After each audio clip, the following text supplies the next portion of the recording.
스네베는 스포츠입니다. 월드컵에 4번이나 우승한 나라면서 지난 2번의 월드컵에서 지역 예선에서 떨어진 이탈리아가 또 한 번 월드컵에 출전하지 못할 수도 있습니다. 그래서 이탈리아 축구협회는 스팔레티 감독을 경질하고 AC 밀란 레전드인 젠나로 가투소를 신인 감독으로 선임했습니다. 그렇다면 이탈리아는 어떤 상황일까요?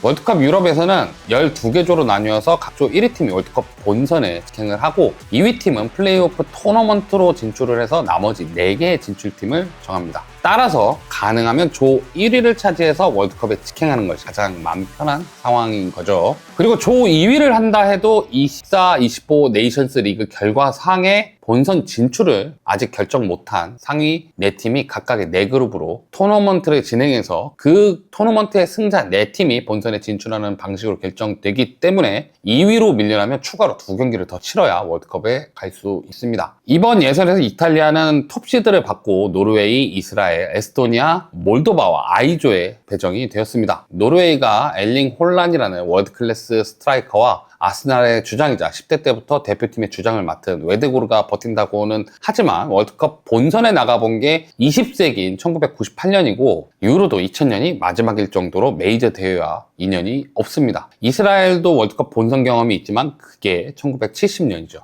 그리고 나머지 국가는 본선에 진출한 적 자체가 없는 나라입니다. 노르웨이 정도가 복병일 거라고 생각이 될 것이고 이스라엘은 국가의 상황도 지금 문제가 많죠. 그래서 무난하게 이탈리아가 예선을 독주하지 않을까 예상하기 쉬운 조 편성이었습니다. 그런데 뚜껑을 열었더니 이게 뭐야입니다. 경기 수가 지금 차이가 나 있지만 노르웨이가 사전 전승으로 1위를 달리고 있고 뒤이어 이스라엘이 2위를 막하고 있습니다. 전쟁 중인데 말이죠. 그리고 노르웨이의 4승에는 이탈리아를 3대1로 이긴 전적도 포함이 되어 있습니다. 이탈리아는 2경기만 치른 상태로 1승 1패지만 그 1승도 이 조에서 가장 최악처럼 평가받는 몰도바를 고작 2대0으로 이겼습니다. 사실상 경쟁국이 될 노르웨이에게 지는 바람에 다른 경기를 이긴다 하더라도 노르웨이의 결과에 따라 순위가 결정될 확률이 높아지니까 결국 이탈리아 축구협회는 스팔레티 감독을 경질했습니다. 이미 노르웨이가 반환점을 돌 동안 전승을 했고 나머지 경기를 치르면서 떨어질 가능성은 굉장히 낮기 때문에 이탈리아 입장에서는 결국 1위를 노리고 싶지만 최소한 2위로 플레이오프라도 가야 하는 상황입니다. 그런데 사실은 말입니다. 이탈리아 입장에서 플레이오프도 굉장히 부담스럽습니다. 왜냐하면 2018 러시아 월드컵과 2022 카타르 월드컵 모두 플레이오프에서 지면서 본선행을 놓쳤기 때문이죠. 그나마 2018년은 정말 코앞에 두고 스웨덴이라는 상대와 벤투라라는 자질 미달의 감독의 콜라보로 마지막 계단을 못 넘은 느낌이라면 2022년은 유로를 이미 2020에 우승을 했고 그 우승을 이룬 만치니라는 감독이 있음에도 불구하고 그것도 홈에서 북마케도니아에게 지면서 플레이오프 결승조차 못 가보고 탈락을 한 겁니다. 2번 연속을 플레이오프에서 탈락하면서 당연히 지난 2번의 트라우마가 떠올랐을 것이고 바로 감독을 경질하는 초강수로 분위기를 바꾸려 하는 것으로 보입니다. 그러면 이탈리아에게는 왜 자꾸 이런 일이 발생할까요? 저는 감독 문제라고 생각을 합니다. 당장 경질된 스팔레티 감독이 선임된 근거는 저는 이해를 합니다. 자국 리그인 세리에에서 꾸준히 챔피언스 리그 순위권 경쟁을 할 수 있는 팀을 만드는 감독이기도 하면서 전술적 아이디어도 있는 감독입니다. 여러분들이 아시는 제로톱, 토티를 제로톱으로 세워서 토티가 득점왕을 하게 만드는 감독이기도 했죠. 그리고 이탈리아 대표팀을 맡기 바로 직전 김민재와 함께 나폴리에게 89, 90년 이후 없었던 세리에 리그 우승을 안기는 등 당시 가장 고르기에 자질이 충분한 감독으로 보였습니다. 그리고 대표팀에 선임되던 당시의 상황도 봐야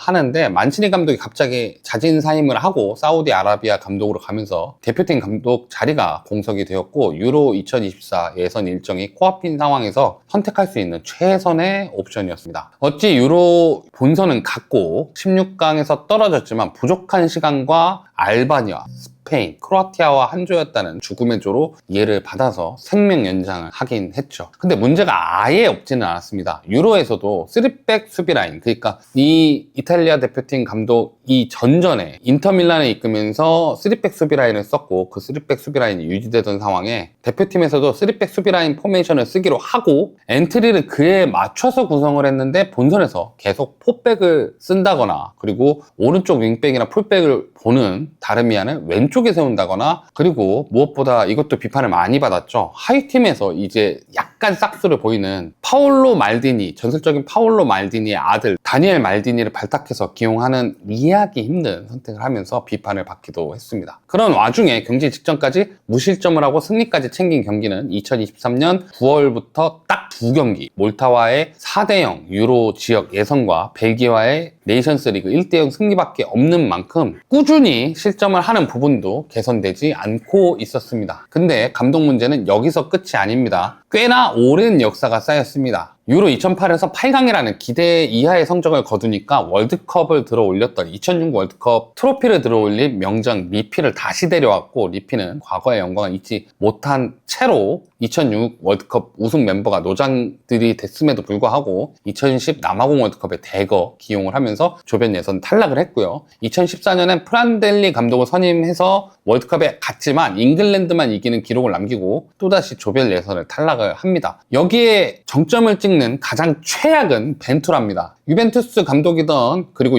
그 유벤투스를 이끌고 무패 우승을 한 콘테를 데려와서 세대 교체를 놓쳤던 대표팀의 체질을 개선하고 스페인이나 벨기에 같은 강호를 잡아내기도 하는 팀으로 만들어 놓은 대표팀의 성과도 제대로 없는, 그리고 이제까지 제대로 뭔가 경쟁력을 갖추지 않았던 그런 벤투라 감독을 앉히면서 월드컵 본선 실패 가능성을 제대로 실현시켰습니다. 그 전까지는 못 갈 수도 있다였는데 이거를 못 갔다로 만든 감독이죠. 그리고 뒤늦게 인터밀란, 맨체스터 시티 감독을 여기만 만치니를 선임했습니다. 분명한 경력과 성과가 있는 감독을 선임했고, 만치니 감독 역시 대표팀의 선수풀을 넓히기 위해서 리그에서 잘하는 선수들은 거의 대표팀에 불러서 기용해보는 노력을 하면서 결국 유로 2020을 우승하면서 완벽하게 부활을 하는 줄 알았습니다. 그러나 그 만치니도 결국 2년 뒤에 플레이오프에서는 다양한 악재가 겹치긴 했지만 수비진들의 노쇠화에 대한 대비를 하지 않았고, 주축 선수 이외에는 그 플랜을 대비하지 않는 일종의 방심을 보이면서 또다시 월드컵 진출에 실패를 했습니다. 그러니까 공통적으로 월드컵 이외의 대회에서는 위기감을 느끼고 절박한 심정으로 임하다가 어느 정도 팀이 궤도에 올라오면 다시 월드컵에 가지 못하는 팀으로 전락하는 공통적인 패턴을 보였는데, 이게 선수 탓이라기보다는 감독들의 책임으로 봐야 한다고 생각합니다. 그렇다면 가투소는 어떨까요? 제가 생각하기에 이탈리아 축구협회는 결국 선수단의 장악과 분위기 쇄신이 먼저라고 본 것 같습니다. 이탈리아의 월드컵 우승 멤버 마테라치 역시 요즘 선수들이 정신력이 부족하고 국가대표팀에 대한 사명감이 부족하다고 지적하는 만큼 공통적인 문제라고 생각을 한 듯 합니다. 물론 사전에 데로시나 델피에로 같은 대표팀의 명성이 자자한 선수 출신들이나 라니에리 같은 백전노장을 대표팀 감독으로 선임해서 분위기를 바꾸려고 했지만 이들이 모두 거절하면서 실패를 했고, 당장 기용할 수 있는 감독 후보군으로 선회를 했습니다. 이 중에 지도자 경력이 그래도 꽤 되는 가투소를 감독으로 선임한 것으로 생각이 되죠. 다른 능력보다 가투소가 높이 평가받는 것은 선수단을 장악하는 것, 그거 하나만큼은 높이 평가를 받았고, 그래도 경쟁을 할 만한 성적을 보인 AC 밀란이나 나폴리에서 이 부분이, 그러니까 선수단을 장악하는 부분이 특히 좋게 평가를 받았습니다. 거기에 훈련 과정에서의 규율이나 경기에서의 뛰는 활동량에 대해서도 강력하게 주문하는 것을 보면 적어도 태도와 성실성에 있어서는 타협이 없는 부분이 현재 이탈리아 대표팀에 필요한 부분이라고 생각한 듯 합니다. 다만 전술가는 절대 아닙니다. 여러분들이 생각하시기에 포메이션을 여러 가지 사용한다고 해서 전술적으로 폭이 넓은 감독이 되는 것은 아닙니다. 한 가지 포메이션 안에서도 세부 전술이나 선수 기용을 통해서 변화를 주는 것이 더 전술적인 수도 있는 부분이죠.